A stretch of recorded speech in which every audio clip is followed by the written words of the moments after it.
muitas empresas já pagaram a primeira parcela do 13º salário. O prazo para o pagamento dela vai até 30 de novembro e a segunda parcela será paga até 20 de dezembro. É isso aí, Adriana. Na verdade, são 150 bilhões de reais injetados na economia brasileira e muita gente já tem saído às compras com esse dinheiro em vez de pagar as dívidas. Está conosco aqui no estúdio, a gente tem o prazer de receber a economista Adriana Rodopoulos, que estuda psicologia econômica.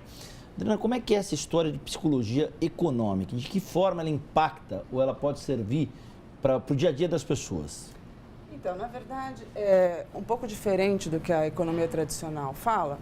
A economia tradicional vai falar que a gente é um ser absolutamente racional, então muitas pessoas dizem que vão utilizar o 13º para pagar a dívida. Do ponto de vista racional, faz todo sentido.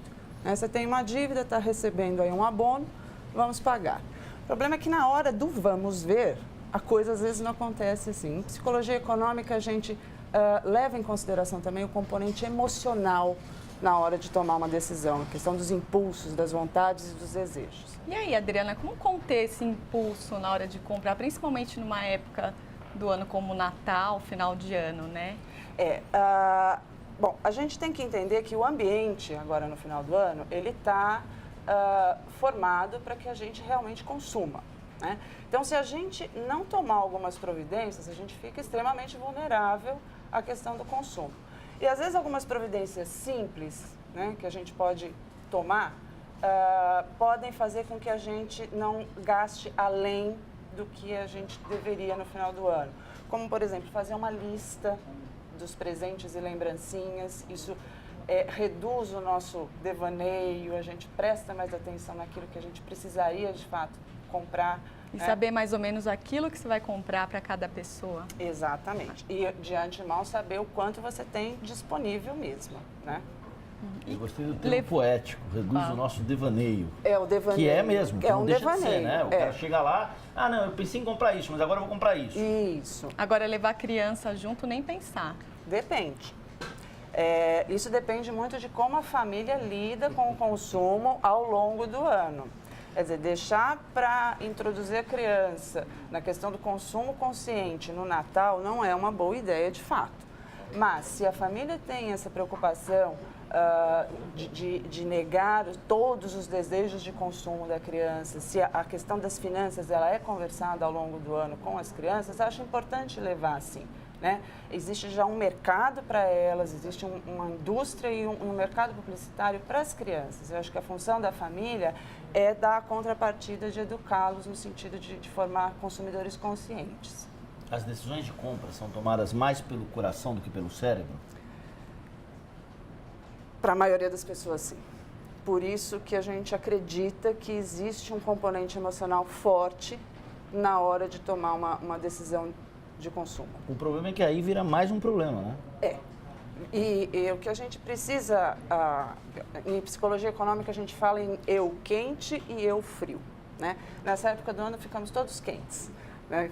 O eu quente é o coração, o eu frio é o cérebro. Isso. A razão. Então, a gente precisa balancear um pouquinho, né? Não é que o Natal precise passar em branco, que a gente deva deixar de celebrar, não é isso.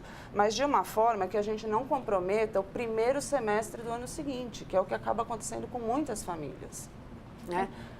Agora, como lidar com isso durante todo o ano, principalmente com crianças e adolescentes, para não chegar nessa época do ano e atender a todos os pedidos deles?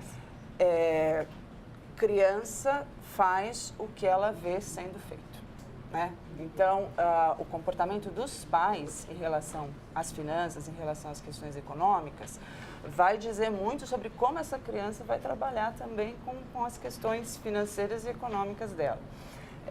Dizer não para filho é uma coisa muito difícil, é uma coisa dolorida. Você tem filhos? Tenho. Quantos? Tenho um filho de 9 anos. Tá, e como é que você diz não para ele? Não. Isso não é uma resposta. Essa resposta ela pode até existir, agora a criança não aceita dessa forma. Mas ela não aceita. Mas se você não expuser ao não, sim, ela jamais vai aceitar. Quer dizer, não é que você vai falar não e a criança vai falar, ai, tá bom, mamãe, que lindo. Não. Ela vai ter uma reação de descontentamento.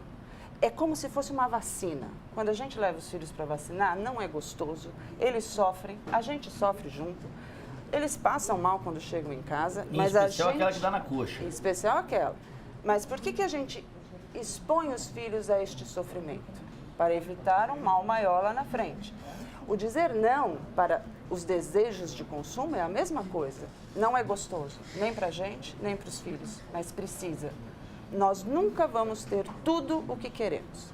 Quanto antes a gente entender isso, melhor fica a nossa vida. Ô, Adriana, de certa forma o Natal não tem perdido um pouco do sentido, porque a celebração religiosa se tornou parte de um ritual muito mais comercial, que vem se acentuando a partir da segunda metade do século passado, com peças publicitárias que vão desde Não Esqueça Minha Calói até a aplicabilidade prática no dia a dia. Você não acha que tem havido um processo pelo qual o Natal, o tom de celebração sucumbiu a uma questão de ordem econômica? Eu acho que essa pergunta fica muito fácil de ser respondida para as famílias e dentro das famílias, se vocês pararem para se perguntar, se tirar a questão do consumo agora no Natal, o que é que fica?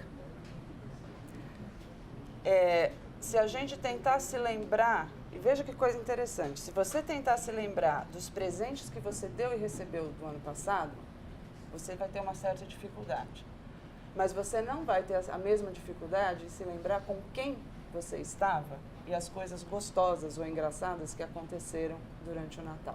Então, o que fica são as experiências, mas a gente fica enlouquecido para as coisas, para ter acesso às coisas, sendo que elas não ficam, elas se esvaziam, elas perdem o encanto muito, muito rapidamente.